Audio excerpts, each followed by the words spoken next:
Dr. David Amron, can lipedema fat be used for fat grafting? Very good question. And it goes back to understanding what lipedema is. And when I first started doing lipedema patients many years ago, I was wondering the same thing and had some concern about it. But subsequently, understanding the disease, the scientific research about it, and my experience, yes, I think it can safely be used for fat grafting, and I've done that on numerous patients, either in the face or the breast, as you'll see in some of my photographs, or buttocks, or in the revision work that I do. And let me tell you why I think lipedema fat is actually very good for fat grafting. You have to understand the process of how the fat has gotten there. We now understand that in lipedema, there's a leakiness of lymphatics, where there's a lack of integrity of the lymphatic vessel wall, which is a collagen there, where you're getting movement of fluid out, called lymphuria, into that subcutaneous layer of fat, that implants stem cells, turning to pre-adipocytes, which are early, younger, healthy fat cells that start replicating more quickly.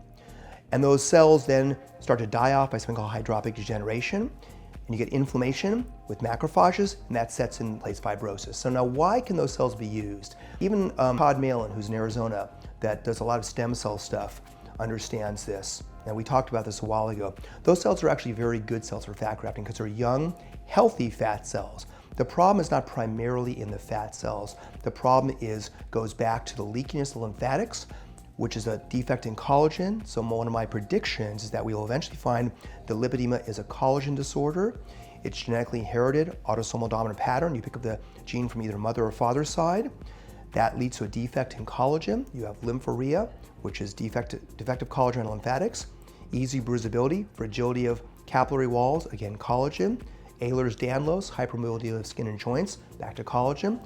And many patients have leaky gut syndrome, and even things like brain fog go back to the lack of integrity. So primarily lipedema is not a fat disease, primarily. That's my opinions about it. It might be news to some people. Primarily, it's a connective tissue disease called the collagen vascular disorder, and the fat is a secondary phenomenon, which are really more normal, healthy fat cells.